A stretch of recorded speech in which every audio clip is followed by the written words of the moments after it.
Radio is scripted now. We just come up with it. We don't use computers. We don't rehearse. We're going to talk about this next. We're going to talk about that. We're going to talk about the Bulls. And then we're going to have Brad Bigson. And then we're going to have all this. No.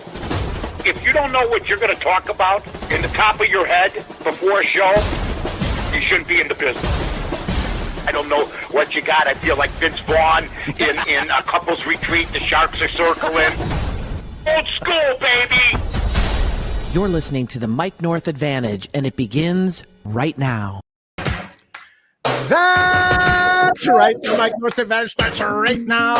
I am Aldo Gandia, Mike's wingman, and there he is, dancing to the music. Mike North, how are you, my friend?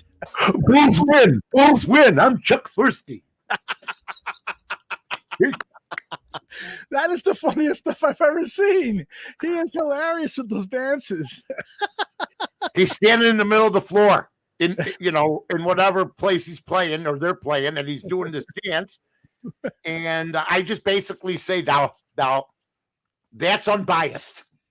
No, it's like every other Chicago announcer. We won. He have like a death walk or something for when the Bulls lose. Exactly. Like last night.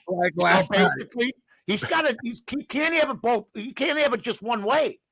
You got to have a dance, Chuck, if indeed the Bulls get their craniums beat in like they did yesterday. Yeah.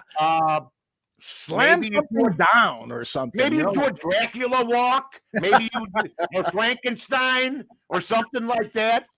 But it is funny when I first see it. And then after about 10 seconds, I'm going, no, Chuck, stop.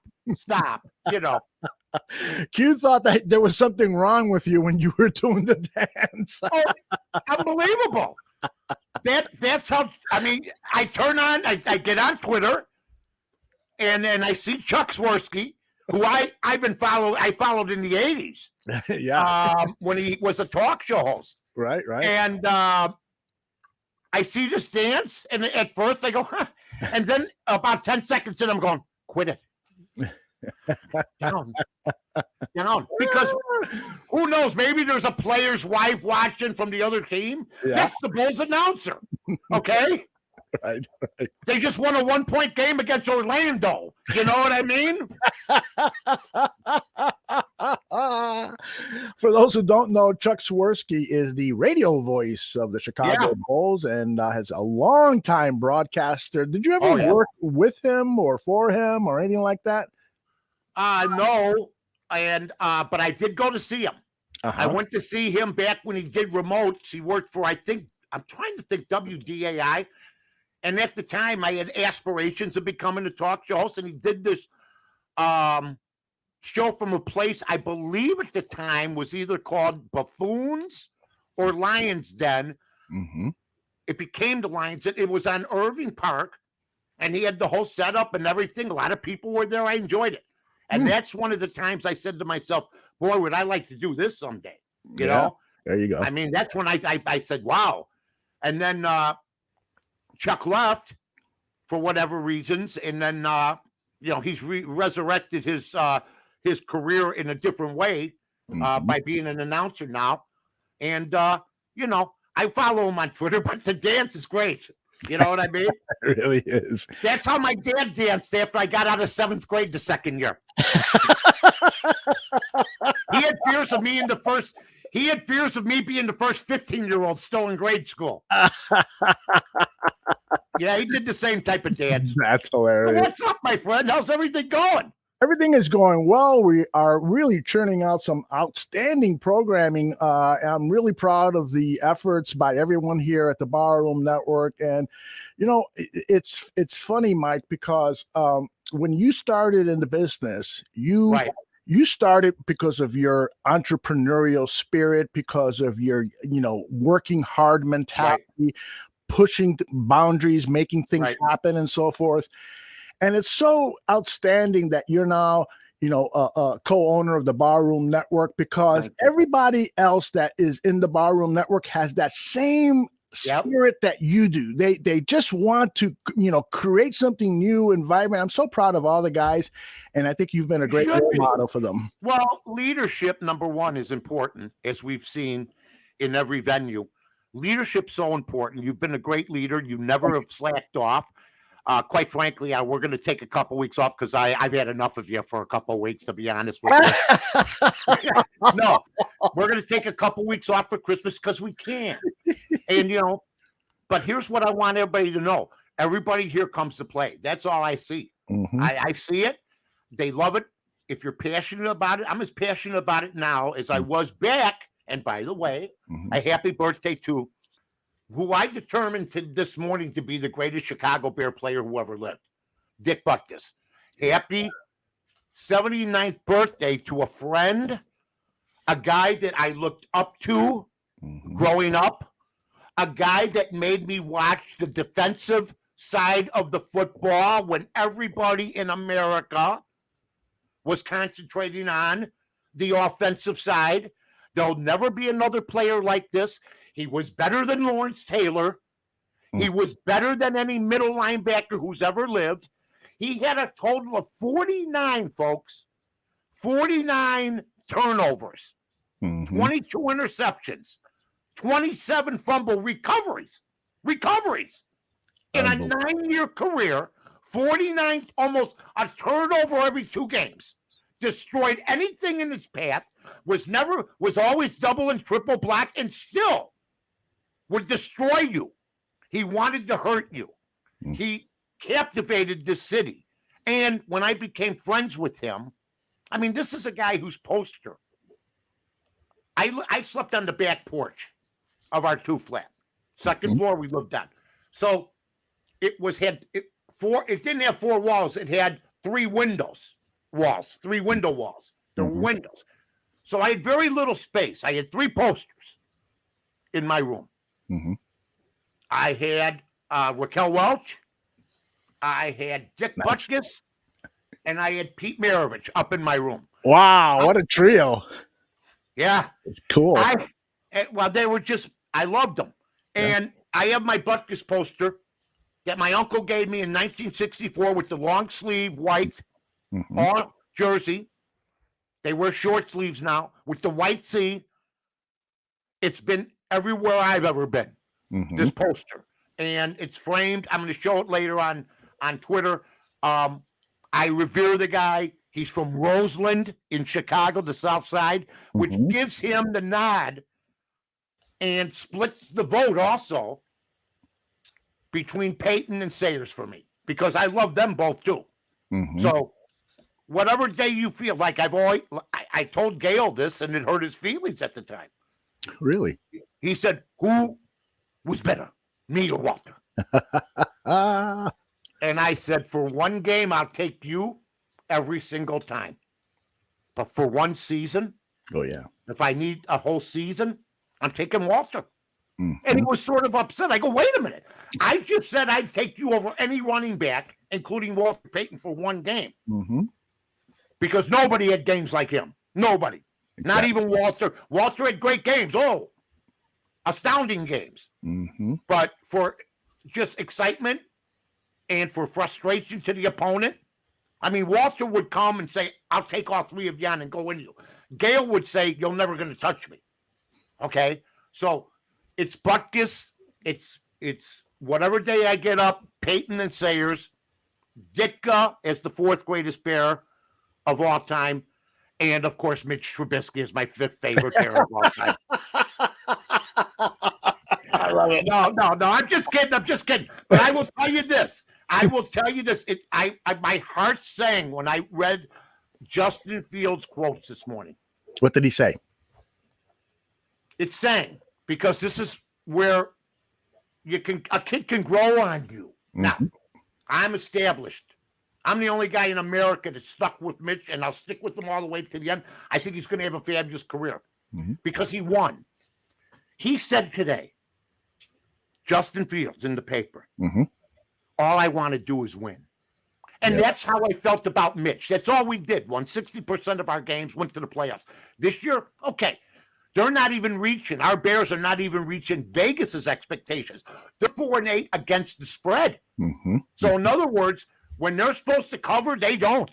That's how bad they've been. But I said on my ESPN show last week, and I'm going to say it on Barroom, for all of us who, even they got me at the end, but I'll explain that in a minute. Okay.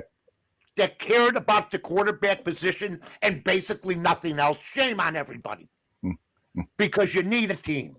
And Justin Fields does not have a good enough team around him to even judge him.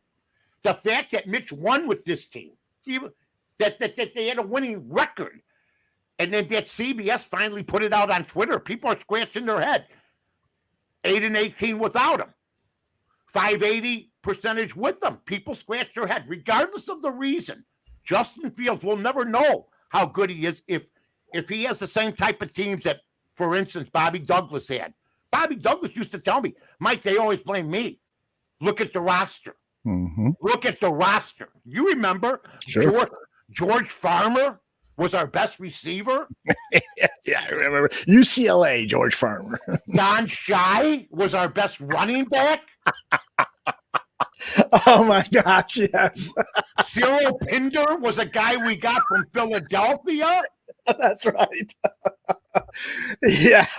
I mean, our best lineman was Dennis Lick, and he was having to bag half the time. He ended up having to go to rehab. You remember Lionel Antoine? Oh my God, Lionel Antoine! I'm driving for the Park District at the time with my uncle, who was a boss. We're driving down Granville. Mm-hmm. It's like 9:30 in the morning.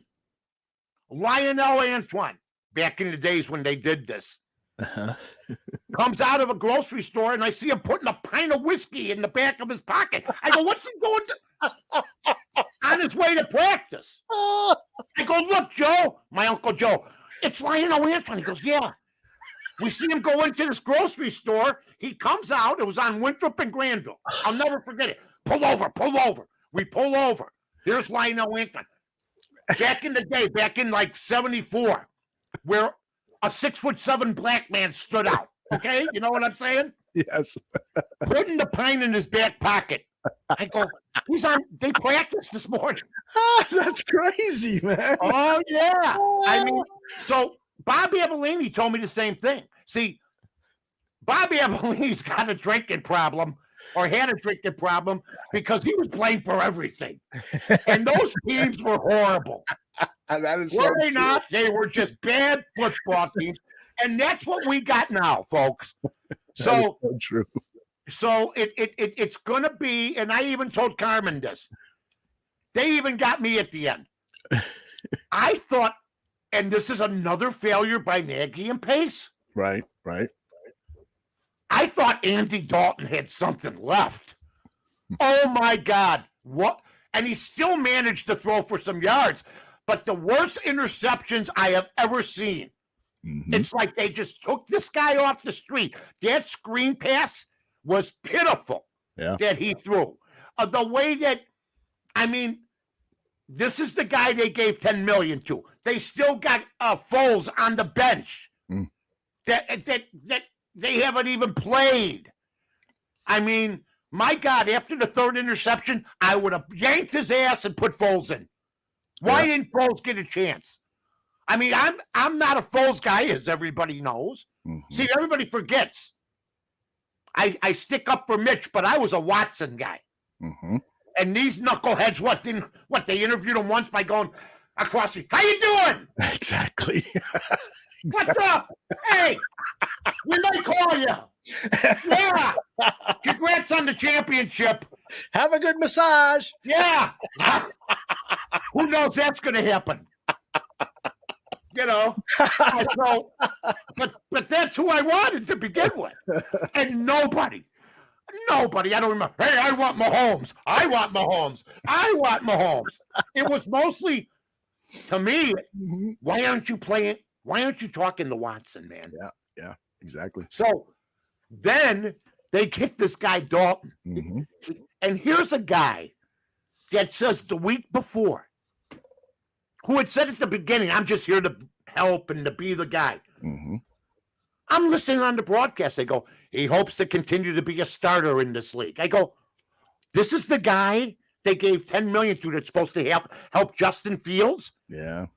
No wonder Fields sits alone. Mhm. I never saw Dalton by Fields, except when they run off the field, then he makes the courtesy, hey, how you doing? I don't know how they are in practice, Mhm. but I'm supposed to be hearing about the development of the new guy. Mhm. Get that, will you be? I'm supposed to hear about the development of the new guy. Right. And I'm hearing that this guy has designs of still being a starter in the league, which was right here in Chicago, regardless of what they wanted to do with Justin Fields. Yeah, great. I agree totally with your commentary on that. That is so sharp. But I don't want to bury the lead here because 5 minutes ago you said you had 3 posters on your wall, and, you were going, and so there she is. There's Raquel Welch. That's the one I had up. I was going to ask you. This had to be the one you had up. Well, the old man used to say, "Come on, I called you 5 minutes ago." I used to say, "I'm almost done." Uh-huh. Yeah.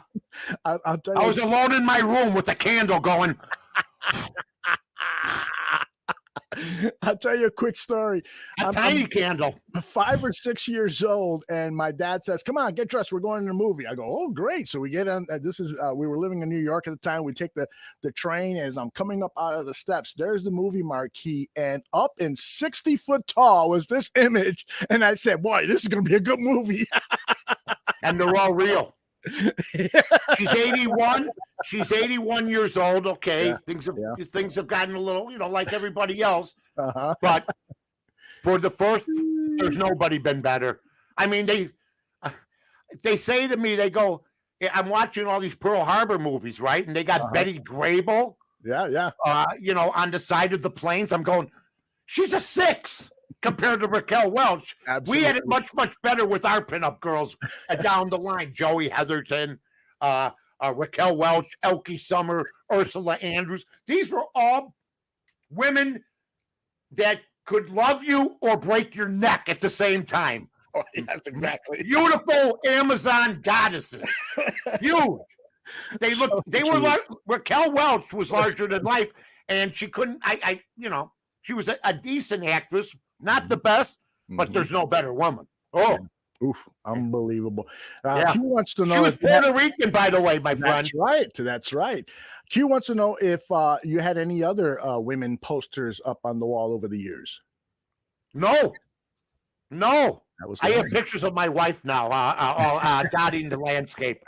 But no, I mean, but what was cool was meeting some of these people. But I mean, for instance, I'm on an airplane, okay, and I think I was going to the Rush game when I did Chicago Rush football with Tom Dort. Tom had already left on another plane. I'm sitting on the plane. Rita Coolidge comes walking in. Okay? I loved Rita Coolidge. All right? If you don't know Rita Coolidge, just look her up. Long hair like my wife back when I met my wife. Right. Beautiful woman. Was married to Chris Christopherson. Okay? She did the James Bond theme, All Time High, one of the greatest songs ever. And I got to talk to her, or Shirley MacLaine. Me and John Suntress are walking through the Bellagio, and we decided to go to this restaurant, and we're sitting 3 tables from Shirley MacLaine. Naturally, we went up and said hi. And she asked us if we'd like some dessert. And you know what I said? I couldn't believe she asked. I go, no, thanks. Why didn't I say yes? Yes, of course. What's going on with you? Shaky comes up to me, goes, did you just say no to Shirley MacLaine? I go, well, she was with her husband or at the time. I'm going, wow, at the Bellagio.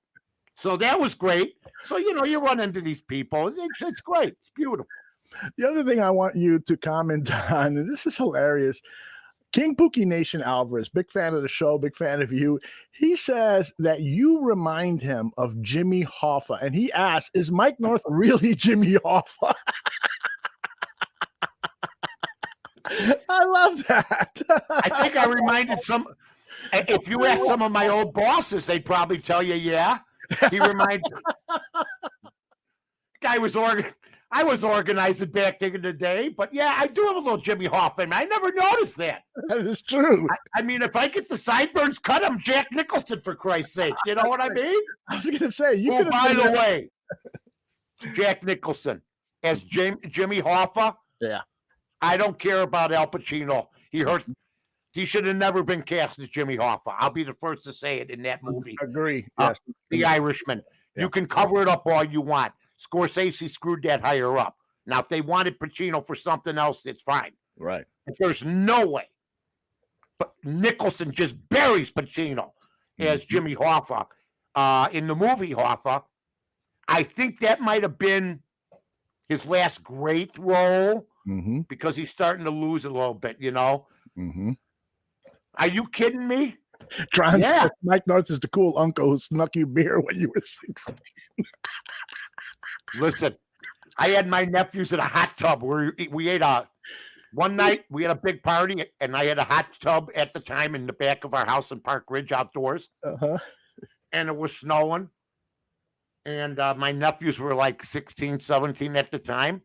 We all took a hot tub, but at the same time, we passed around like a huge bag of pasta salad. So things got a little out of hand. But yeah, he's right. I'm the uncle. Hey, Mike. Hey, Uncle Mike. You know, and 4,000. And Bibi, of course. You know, thank God for her. Jesus. Oh, absolutely, a godsend. Yeah. 4,000 Clover says, "I'm ashamed of you, Mike. I thought you were a sailor. Yes, you should have told her. No, I'm buying you dessert, honey."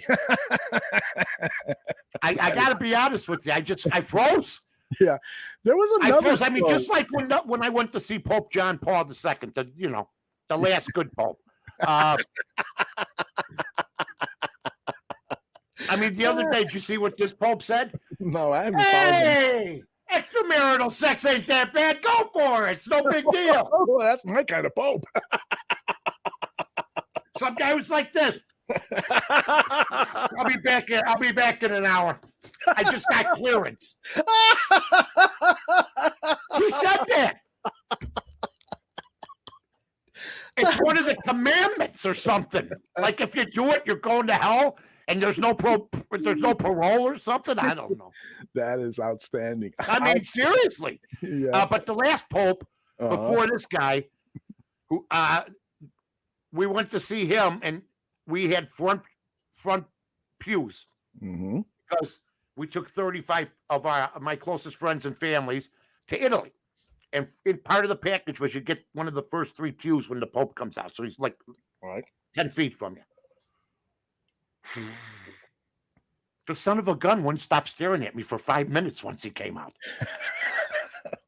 He's looking at me, just me. There's like 40 people. And he's like this. I'm like, I elbow B. I go, why is this staring at me?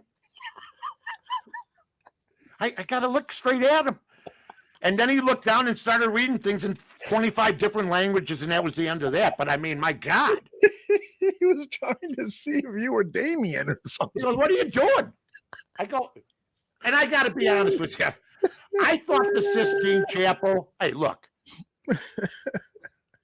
The Sistine Chapel was nice.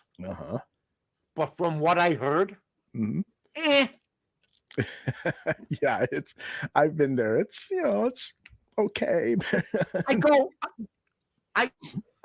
There's kids from the Art Institute that could have done this. I go, what the hell's so good about this? But then you realize he did it by himself and laid on his back. But to me, as Sistine Chapel legendary quotes go, I thought it would be a 15 out of a 10. To me, it's a 6. It's a good paint job. That's it. Yeah, right. I agree. All of the marvels in the world, like I went to Egypt and saw the pyramids. I was like, okay. Oh, now that. I was not that impressed. I mean, it was impressive, but just the actual sight of it. Haven't I seen this at Disney World? No, they don't have that at Epcot. Anyway. No, they got it in Vegas, the Luxor. That's right, the Luxor. I'd rather go to the Luxor. Oh yeah. Absolutely. 4,000 Clovers is a good story. He says he asked Pam Oliver for her phone number when he had color guard duty at a Chargers game, but she wasn't feeling my flow. That's good. 4,000 color guard, probably in the high school or something. Yeah, I mean Pam Oliver. And I'm not a big Pam Oliver fan, but I would say this: if you are, you take a shot, and they just look at you, and then they walk on. Exactly right. There's a reason they have people surrounding them when they're doing sideline reports. Mike, I'm dying to get your thoughts on this right here. This is Rodgers is inside the pylon. Touchdown Packers.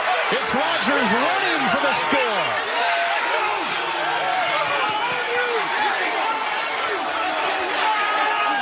Right on cue, Joe. What do you think about that?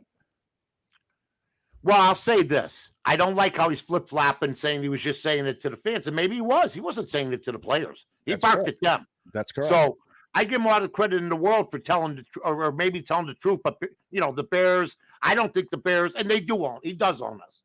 He does. I mean, they're 12.5-point favorites or something against us. This was not the plan. But I'll say this. He's a regular season hero. He's a stat stuffer.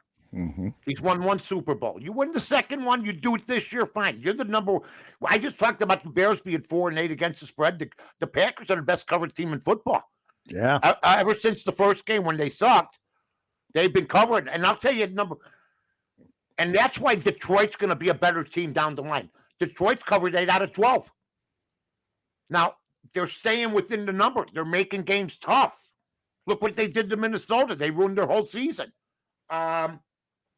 So here's how I'm viewing this. Mm-hmm. Because of the media bias towards Fields, because of the bias towards Fields by most Bear fans, I will be the first to say this to you. Mm-hmm. If we win this game, he bought himself 4 years. If we beat Green Bay, even if it's 3-2, Justin Fields will be considered one of the main cogs. He might have thrown 3 times, and it is possible to only throw 3 times in the NFL, folks. We saw that with our own eyes. Right. And that's why the guy's the greatest coach who ever lived. But if they beat Green Bay, who's a big favorite, Mm-hmm. then all the puffy-chested people who basically now look like E.T. in the swamp because those chests have been riddled with just a bad football team overall and injuries. Like I said here on the bar room, that Justin would get killed here. Mm-hmm. He'd get killed here. And they're going to try to do it with that line and with that pitiful, but he's got to try. They got to see what they got. Mm-hmm. They got to see what they got. But if he beats Green Bay this week, no matter what the score, he'll buy himself a year or 2. He will.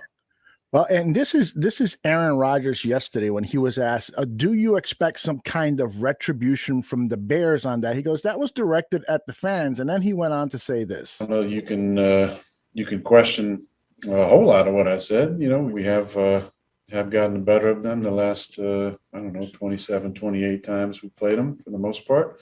So in order to trash talk, you have to have a lot of confidence in what you've accomplished and what you're going to accomplish in the future. At some point, what I said will be used against me. That's just part of it. But I have no regrets for saying what I said. And obviously, I think the record kind of speaks for itself. I'm starting to like this guy.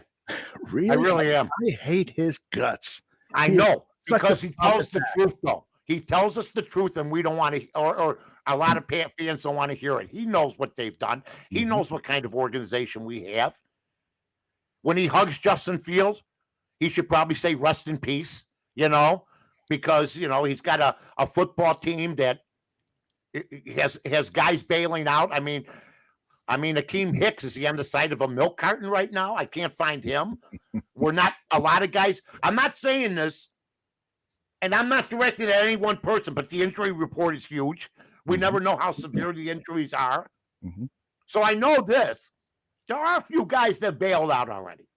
Not Mac. Mac was legitimately hurt. Mm-hmm.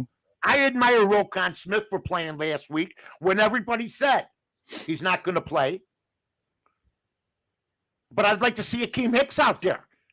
We need him, and I'm not seeing him out there. And that guy, to lose him on the line is like if the Ravens lost Terrell Suggs back in the day. Mhm. That's what kind of player he's supposed to mean to us, Aldo. And this is funny. I was talking because of last week's show to a PR person, and I'll have more on that next week about my future endeavors, according to some situations that I have. But I'm just not seeing everybody on board. And I think if the record was turned around, Mhm. don't you get the feeling you'd see more guys on the field? Maybe. I'm not sure of that. I know Akeem Hicks has been quoted as saying, I want to be ready for the Green Bay Packers fan, because he has expressed how much he wants to beat the Packers. I believe him. And I saw him at Cleveland when he first started showing signs of an injury. This guy was in pain and playing, hard, but in pain. And so I don't doubt that he is legitimately injured. But what I am concerned about is whether these number of injuries. Yes. Whether these players have quit on Matt Nagy. And I think what you're saying is something that I agree with. They have. For the most part, they're not going out there with the same bravado and effort that we saw in past years. I agree with you wholeheartedly, pal. I do. And, we've gone back and forth on every position here. Look, I'm going to tell everybody this right now, and this is the truth. We need a new defensive lineman. Akeem Hicks, if I became general manager tomorrow, I don't know if I'd bring him back next year. I might go with some younger, unproven guys. I mean, what happened to Eddie Goldman? I mean, we have been counting. And here, how about this? I just talked about Justin Field if they win. Do you know if Green Bay loses to the Bears this week, Nagy's back? I'm telling you right now, he's back. And Pace will be back. They'll say things got better. Fields did a good job. His last couple games, he didn't turn something. They'll take all the positives, in my opinion. And I think these two guys are coming back next year. Now, if they lose 50-0 tomorrow, Matt Nagy, folks, is still 4-7 to be the first coach fired during the season. So there's time left. Yep. And they're not even, how pitiful is this? Remember when the Trubisky anti-Trubisky folks came on to me and they said, hey, we backed into the playoffs last year. That's why. Well, now it's a normal playoff position, and we're not even in a position to back in. So, right? Now it's normal, and we're going to see garbage. But as a gambler, I don't care. But how pitiful is the new NFL playoff system? Adding extra teams. And looking at those teams, they're garbage, most of them. And if the Bears would have beat Pittsburgh, we'd only be one out from one of those wild card spots. Right. There is something wrong with the way the whole playoffs are set, because I learned yesterday that the Detroit Lions are still mathematically in it. That can't be. You can't have a league where a team that's won one game through 14 weeks is still mathematically in the playoffs. That's why they were jumping around. They weren't jumping around because they won their first game. Goff was jumping around going, we got a shot. We got a shot. It's just pitiful. Listen, now, you and I have talked about this. The watering down of baseball, football, letting everybody in. I mean, should half the teams in the NFL be in the playoffs? No. Oh, no. No. And they've ruined it because they're greedy. And it's just hilarious to me when I look. Now, in the AFC, 10 wins you might have to have 10 wins to get you in. Yep. But I liked it with 16 games. I liked it with 4 teams per league. That's the way I liked it. But that's not the way to go anymore. We have to make some owners look better than they do and let some teams that might win go 8-9 or 9-8. Yep, I agree with you. Yeah. Getting back to the topic of what Aaron Rodgers says, 4,000 Clover says, Ronnie Lott said it best. This is a game about respect. And when someone disrespects you, you have to take that respect back by taking it out on their ass. Couldn't That's agree right. with Ronnie Lott more. And thanks for sharing that. 4,000 Well, Clovers. That's what Buffon used to tell me. He goes, little buddy, we knew, we tried to win every game, but we do know this. We fought our ass off, and we hurt a lot of the people that played against us, but we just didn't have the team to win. But they still went out and tried to win. Tooch, look at my guy, Tooch. Taking some time off from work for joining us. Thanks, Tooch. Yeah, thanks, Tooch. Yeah, he's the man. And thanks for everyone who tunes in. Really appreciate it. Makes the show more fun for me to share your comments to Mike and have them react to them. Merv says, holy smoke, Mike, I swear I was thinking exactly that. Wow. Which point you think? Probably all of them. Yeah, I mean, you know what? I just look at the Chicago Bears. You got to build the lines first.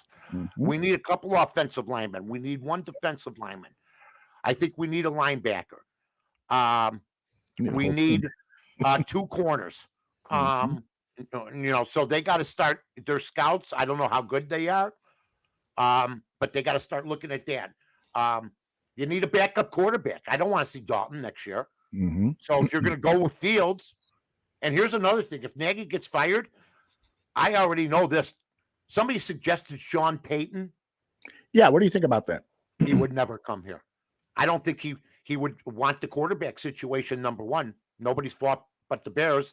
I don't think he would work for this. He's a god out there. I think he'll be back. And here's the thing, though. I want to see Sean Payton do it without Drew Brees. That's what I want to see. Okay? I mean, I like Josh McDaniel. I'm a Josh McDaniel guy, but Josh McDaniel's going to look at film of everybody. Maybe some of these guys wait for another job. Maybe they think working for the Bears organization, that's why they get low-level coaches. That's why Nagy got it. They don't go out and get a blockbuster coach. Ditka wasn't a blockbuster coach. Wannstedt, okay, he was a coordinator. They don't go out and get coaches like Marty Schottenheimer, like Kansas City did. Kansas City goes, let's get Phil. Andy Reid got fired. Let's grab him. And look what happened. The Bears wouldn't do that. Oh, yeah. Belichick got fired. Let's go after him. No, let's go after Josh McDaniel, maybe, who I would take because he can coach. I mean, that's just the way it is now. Maybe the first time it didn't work out, but I'd love to see him run the Bears. And if I ran the Bears, I'd hire him. I'll push back a little bit. They have in the past hired the hot candidate. They want that with the hot candidate, and they have hired established coaches. John Fox went to 2 Super Bowls. True. So I think that I agree with that. That's a good point. And you know what?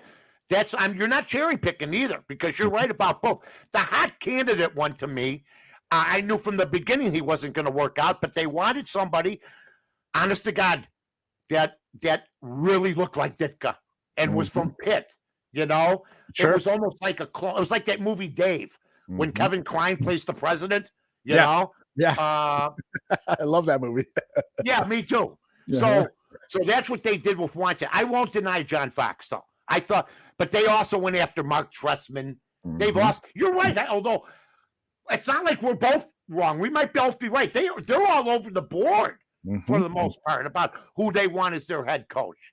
So, Q asks, who would you hire to be the next head coach of the Chicago Bears? I'd hire Josh McDaniel. I just think that he's been with Belichick long enough. He had a bad first start, but so did Belichick as a coach. That's right, with the Cleveland Browns, right? Yeah, exactly. So I'd go with him. But here's another one. If they go after another assistant. And by the way, I mean, I'm sorry, Eric Bieniemy. I don't want a Kansas City guy. Byron Leftwich, I've heard about him. I knew he was going to be a bum as a player. Here's what I do know. Jameis Winston from 2015 on led the league in turnovers. Guess who his coach was? Now his coach is great because guess who the quarterback is? Tom Brady. Okay. Which means Tom Brady does his own thing. So I wouldn't hire him. I just would go with a winning. Look at what they're doing with this Mac Jones. we're only passing 2-3 times. And Josh Allen passed what, 30 times? Right. And remember, this guy Daboll was supposed to be, and I was even touting him as the Bears' next big coach. Oh. All of a sudden, him and the coach of Buffalo, head coach, are fighting because they're not doing all that. Yeah. So a lot of these guys that we liked last year, struggling a little bit this year, I go with the New England guy. What do you think about Tuch's question here? Do you think that Ryan Pace deserves to keep his job? You know what? He's done some good things. Robert Quinn. Quinn. I was the first one I called him Bob last year. I wouldn't even call him by his real name. That's right. Now I'm ready to add letters. Roberto Lini Quinn. Yeah, that's how good. So he's done some good things. He's failed on the quarterback thing. I think he should have stuck to his guns. Nagy talked them out of that, and they talked each other into it to put themselves in the position they're in now. So that's a giant-sized failure. But if they beat Green Bay, I'm here to tell everybody, and I think Eldo might agree, if they beat Green Bay, I think they're both coming back. I don't think so, and I'll tell you why. You might be right. The fans are so upset that they're not going to forgive Ryan Pace and Matt Nagy for a victory in Lambeau Field because they know that the mistakes of the past are hang too heavily on this team. Team, you just mentioned a list of needs for this team, and people are saying, I don't know if they should. Was I wrong? You were absolutely right. I think I hit them all. Yeah. I think I hit them all. Don't you? Right. I do. And even a running back we could use too. Right. Well, that I don't know. I think with Herbert and Montgomery, you're solid there with a 1-2 punch. But the thing is that people are saying this roster that Ryan Pace has created is great. It was great in 2018. The roster now, it can't win 5 games. I doubt they're going to win another game this season. So that's why I don't blame Justin now. So I don't blame Justin Fields. I mean, Trubisky won with this, and they were slipping the last year or two. Mac plays a couple really great games here. He's been very, very good. He knows he builds up his credentials, but he hasn't been what he was. None of them have. Akeem. I think Roquan Smith is a stud. I think he's being wasted. I mean, like Dick Butkus was wasted. We talk about Dick Butkus. My God, that guy should have played in like 5 championship games, and he never got in the playoffs because it wasn't that structure. He'd get in the playoffs maybe now. So they just need so much. I think it's a 5-year deal, man. We've been down this road, you and I, about 5 times. Yeah. And then when I hear somebody on Twitter today go, well, Rodgers will be gone after this year. Don't ever believe that crap. Exactly. I heard this last year when they said money's not everything to him. He's a man of principle. He'll go do Jeopardy. No, he'll lose $30 million, and he was in camp. He's not going anywhere. And by the way, that head coach is a great head coach. He's a great head coach because that defense is playing great. Who do they got except the Bear? Who's that safety we gave up and let them take from us? Amos? Adrian Amos, yes. Yeah. How about that? So Rodgers, in my opinion, isn't going anywhere. I think things have calmed down. I see him and that head coach LaFleur. If they said tomorrow, I don't care if look, Mike, anybody looks good with Aaron Rodgers, I'll do the trade. Give us LaFleur, you could have Nagy. Green Bay would revolt. I'm with you, Mike. I'm with you. I don't know if you got to see this. You know what I do look like? I don't know. This is disturbing. I'm starting to think of Jimmy Hoff every time I look at myself. That is great. You are starting in talking riddles here, Dolly. Take a look at what John wrote here. I couldn't agree with him more. Tom Brady coaches Byron. I gotta listen first of all. I remember me and Dan Jiggets even fighting about this and other.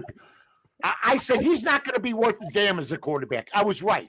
Now I got to hear that this guy could be our next coach. Okay, cut it out, folks. He's coming from a Tom Brady-led team. Why don't you grab the guy that helped develop Brady and Josh McDaniel? Okay, that was there as things got better and better. not the guy that inherits Tom Brady. I mean, come on. And he's absolutely right about that. Yep. No coach is telling Tom Brady how to play football. That's Sorry. for sure. Yeah. One of the things that you made me aware of, I think it was last year, that Jerry Reinsdorf was content with being in second place. And he so said it.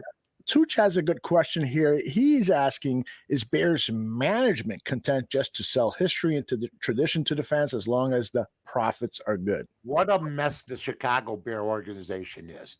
They have the smallest stadium in existence. It's a lease deal with the Chicago Park District. Can't get Okay. the walkie-talkies right. My God. I mean, you know, 1 minute the guy from the Park District's on the phone going, yeah, we're going to put the turf down, Mrs. McCaskey. And the next minute he's going, they did what to that lifeguard? You know what I mean? Yes. So, wait. Yeah, Tui Beach needs cleaning up. Yes, Mrs. McCaskey. Yeah, we're going to paint the refreshment stands. Thank you. Yeah. I mean, that's who's running this clown show. Yeah. That's who's running this clown show. We have our antiquated owners, antiquated a system, bad stadium, bad deal. I don't know if they're going Darlington Heights. I'll believe it when I see it. I haven't heard anything about the deal since the Bears said, we're really looking at their property. Well, you know what? When I went to California, I looked at the Hearst Castle. I couldn't buy it though. I looked at it though. You know, I got $10 on me, B. What do you think? You know? Hearst Castle, $10. No. So are they really going to build? And then when you hear teams building $5 billion stadiums and they're looking at $2 billion stadiums, you know, it's going to be, you know, if they could put up a tent like Barnum and Bailey does for their circus to be their roof, they would do it. That's the way it is. Yeah, it is high time that the Chicago Bears do something with the top levels of management. Yeah, sell or just bring in somebody like a Jim Finks who takes over the whole operation and tells the McCaskey family, go away, go count your money. Yeah, here's what I'm going to say. Virginia McCaskey, I don't care how old you are. My mother is celebrating her 92nd birthday tomorrow. My mother's watching football now and critical of your organization, and she's 92.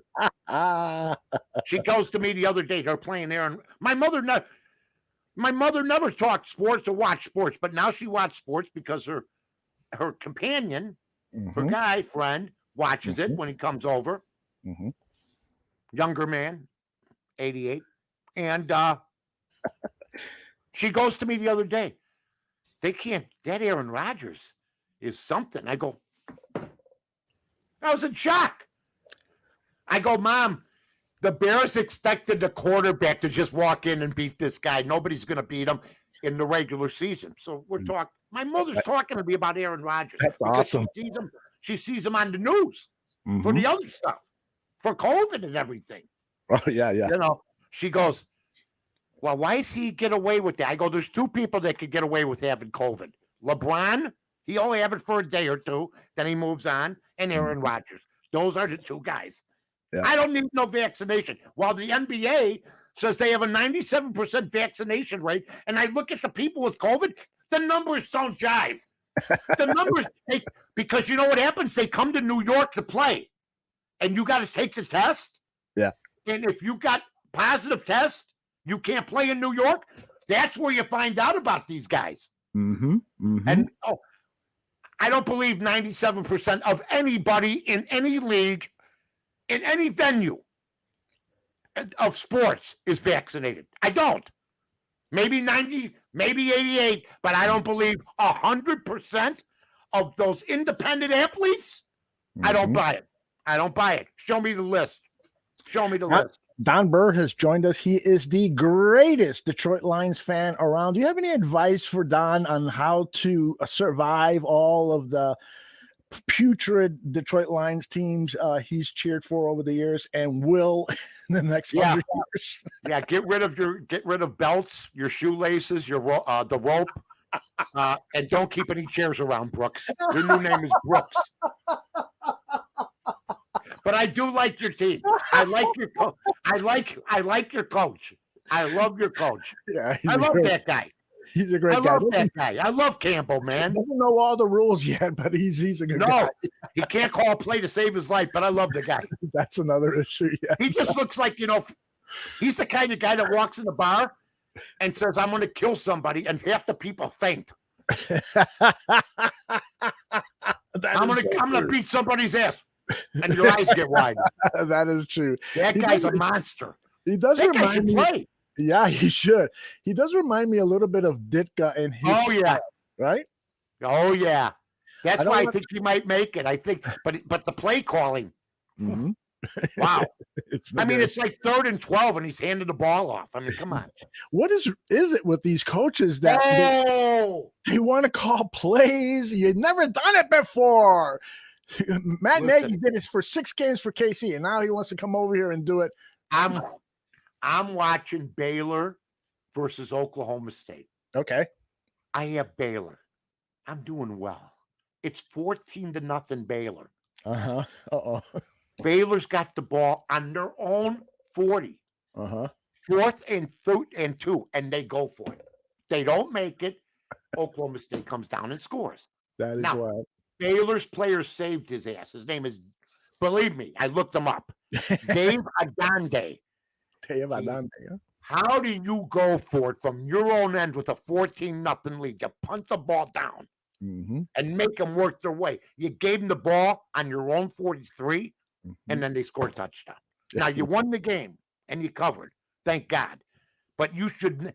I am telling you, the number of coaches in the first quarter this year in college and pro, Mm-hmm. especially in the pros, that go for it on 4th down. I'm telling you right now, the nerds have taken over.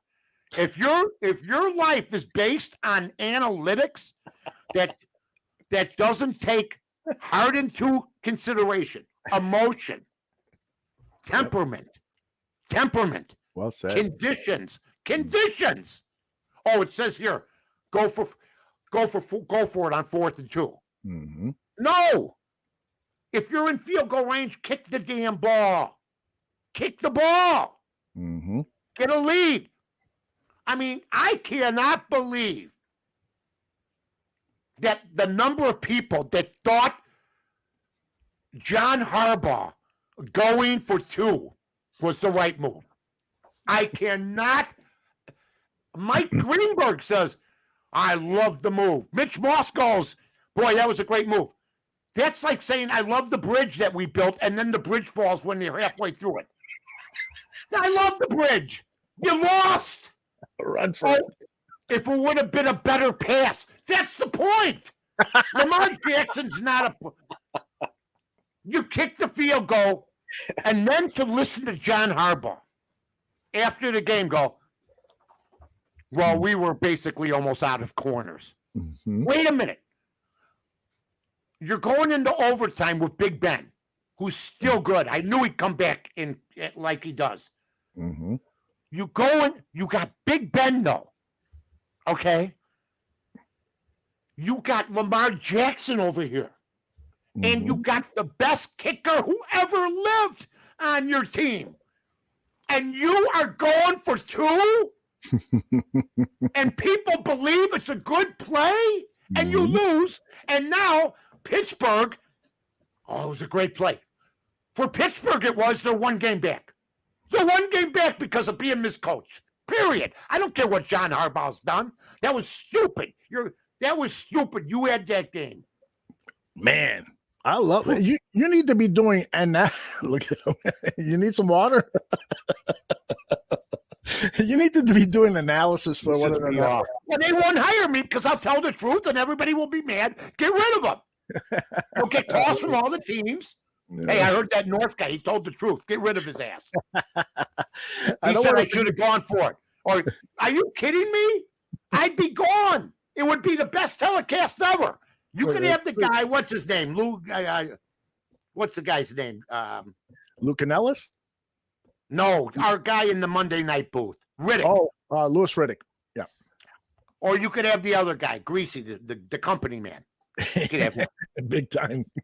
Oh God! I don't Oh, want my to God. ask you from What a slurper he is! What a slurper! And it's just disgusting. And seriously, I would go the first time he goes something like, "Boy, that was a great pass by the quarterback. You got to have that ball. It was high. It was high. A good quarterback puts it. That's what I would do. Instead, I got to hear, hey, have you heard Peyton Manning? Mhm. Hey, him and Eli go, isn't that great? Yeah. And they laugh sometimes. Are you kidding me? I got my life on the line with these bets. I got to listen to those two clowns? No way. No way. You know what? I put it on mute and listen to Connie Francis. I love Because it. I play Who's Sorry Now if I'm losing. Sorry. No. Sorry now. How is she not in the Rock and Roll Hall of Fame? The woman sold 115 million records in like 10 languages. And I got to see where everybody else is getting in the Hall of Fame, and she's still out there alive and not in. I love it.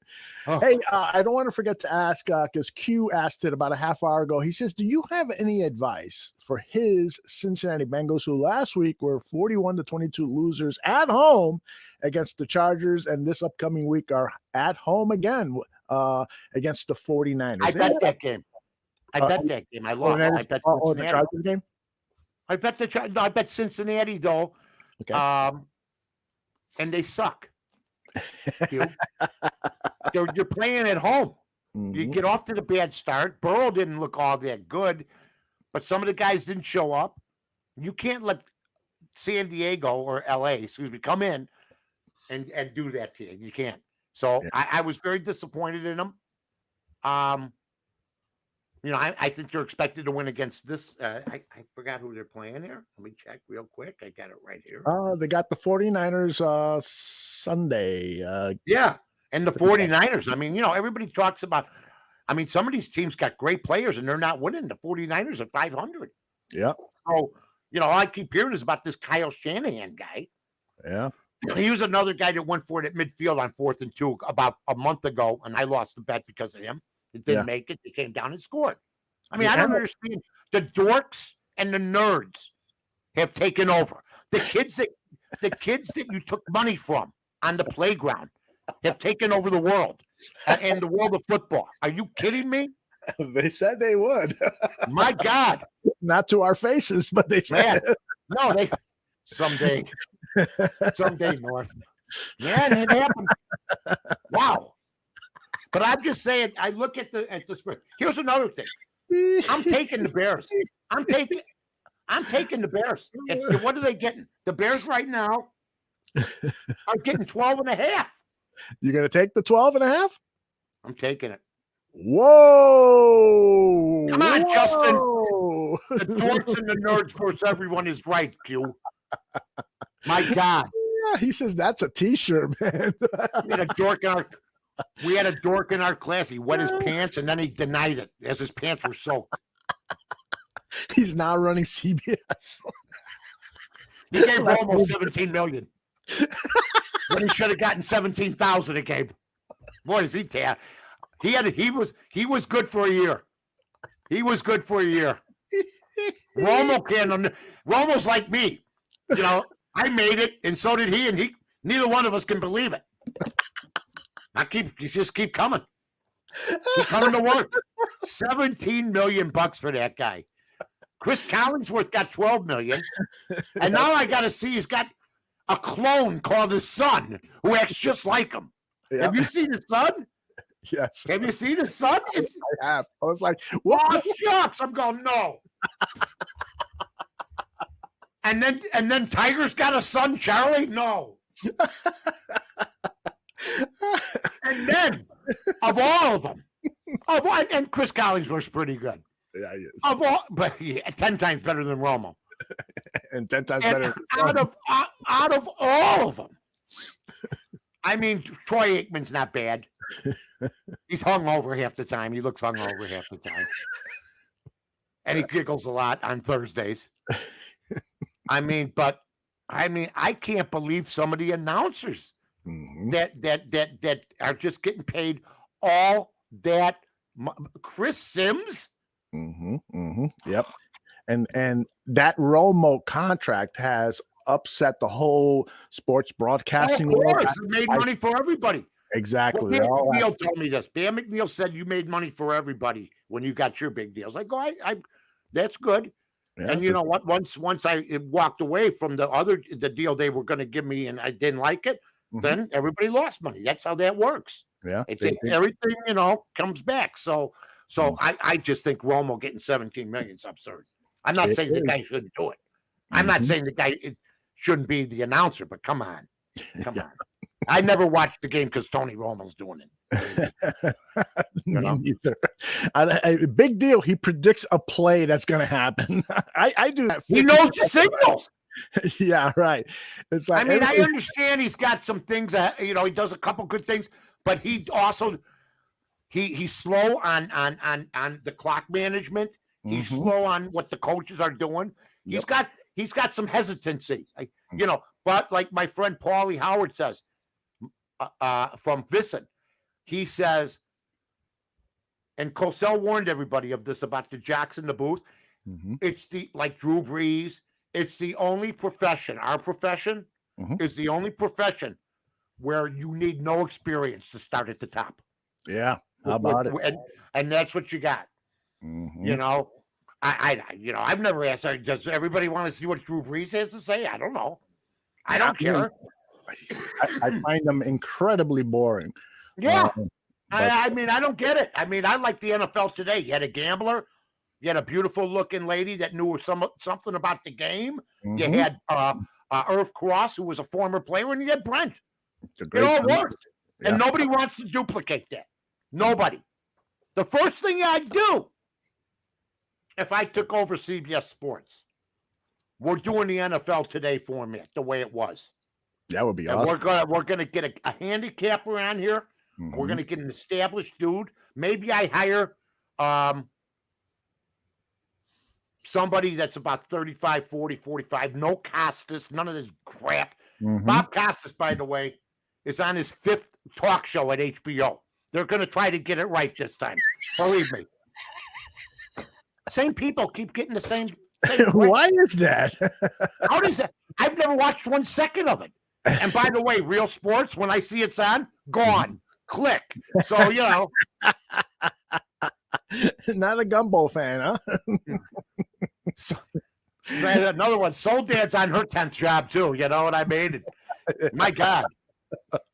CNN, ANN, WGN. God bless her. God bless them all. Yeah, but I like, it's great. Greg Gumbel. They're from Chicago. Greg is 75 years old. He looks good. Yeah, that is. He does look a hell of a toupee. My gosh. He's been wearing that toupee for decades, man. I think he got it from Clarence McLean. From the Mod Squad? Remember? No, the mayoral candidate, you knucklehead, remember? Oh, that's right. I'm thinking Clarence Williams. Right? Looked like he had a beaver on his head. You know what I mean? That's right. All right, Mike, it is time for you know what? I'd like to be honest with everybody. I haven't heard, but I don't know if we won last week or not. I think we won. I think we took LA. They won, but I reversed on myself when I got different reads on Sunday. That happens sometimes, but that's not going to happen this time. I got 2 games. You got 2 winners for us, huh? I'm not promising. Yeah. I need a winner. Do you really? I've been doing the NBA. It's been going pretty good. You've been doing that? Yeah. I didn't bet last night, which is a good thing because I was going to bet on the Bulls to cover. And you know what I had last night? I had the Bulls light, lost that game. Then I hit the Heat. Okay. And they beat Milwaukee straight up. And it just seems like when you have 2-3 guys missing from a team, you bet that team. Miami was missing Jimmy Butler. They were missing like 2-3 guys from the COVID thing. Even though the whole league's vaccinated, they were missing guys from the COVID thing. And everybody's vaccinated. And they all think we're stupid. And I took them and I covered. They won the game outright. So, cool. Hopefully we can do that. Now, I am going to go with 2 games. I am going to go No, I don't want to hear from you. I'm mad at you. It's a Siri Yeah, lady. you give me the bad news the other day. I'm taking the 49ers -1.5 Okay. against Cincinnati against Q. Sorry, Q. Sorry, Q. And I'm going to take the Giants getting 10 against the LA Chargers. He says that you talked to the Dorks about your pick. No, I didn't have your number. I love Q. We've been going at it for. He is the best. I love Q. He's loyal. He's loyal. He's a good guy. He's been listening to me since the Fox days. Yeah. Talked to Andy Furman the other day. The I great wish Andy to- Furman. By the way, Kirk Herbstreit, don't do us any favors. Oh, see, Cincinnati got in so you can stop crying. 7 years it took for a team that's out of that fight. Don't give me that crap. I'm with Tim Brando. Brando took a shot. You're trying to tell everybody they had to run the table. And if Oklahoma State wins, then maybe they're out. But Andy Furman, the Cincinnati Bearcats, and somebody said, well, they're going to get killed. Everybody gets killed in these playoffs. Mm-hmm. They all get murdered. The favorites always covered. So if they lose 30-3, guess what, folks? That's nothing new. It's good to see somebody new. And to my boy, Jim Harbaugh.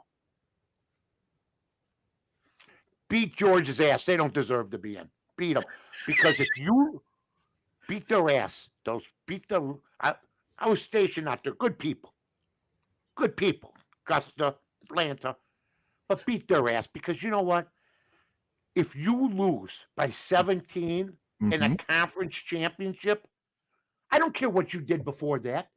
Right. You lost. Yes. That's I what agree. they're set up to do. I agree. Don't do that anymore. Okay, Aldo. We're going to be off for a couple weeks. We are going to be off. I'm going to go get a crew cut because I'm looking like Jimmy Hoffa the more we go on. I got one last thing before you go. I'm waiting for Dolly to bring me coffee. I forgot. Danny DeVito is a bodyguard at 4'4". How's that? Oh man, this has been a great show to finish off the year. The Mike North Advantage is going to return in January, and by then Mike will look even more like Jimmy Hoffa. Bring some of the Teamsters with you. What do you Let me think? tell Jimmy everybody Hoffa this. is? I want to wish everybody at the bar room, all the people that listen to us, all the people that watch us, all the people. I want to thank Aldo first of all the time he puts into the station. I want to thank everybody at Barry Bar Room. We're coming back in January, but you know we're going to take some time off because we can, and because although if the Bears win, I'm calling either Buffon or I owe the Parisis a call. Yes. Not to come on. I think they just want to ask me something, and I'm sort of afraid to dial the phone. I go, am I coming on? They go, no, we want to talk to you about something. So I'm dodging them a little bit. And then, of course, we got Johnny Buffon. We got the Parisis. We got Allison. We got by the way, Heidi, Kay, Q, all the listeners too. Just tremendous people. Our guy Joey, Tooch. A lot of people that started at the bar room, you know. Greg Braggs, I'm sure he tunes in. Yeah. You know, what's to say? I'll be close. He'll be close. Q, like they have those points. Yeah, yeah. He's talking. Look at Tooch. You know what? Yeah, Tooch is running the show now. I see him. He's selling the picks, doing well. He's doing well. Away for free. I give him away for free. When you're able to sell picks and be successful at it, you're doing something right, right? Hey, if you find 5 guys, that's okay. Yeah, that's right. Why is your guess? I mean, I'm seeing people now. I mean, I turned on the show, and now everybody's predicting games. You know, I can't predict shit, man. I Lee listen to Lee Corso. Give me Cincinnati. Quick, get the paddles. Mike, you're the best. We'll see you soon. As soon as Mike North by just a little. I love it. All right, as buddy. Soon as Matt Nagy is fired, I'm giving you a call. All right, brother? Yeah, I'm on one of the shows. I'll go on. I'll go on them all. All right, buddy. Okay, bye-bye.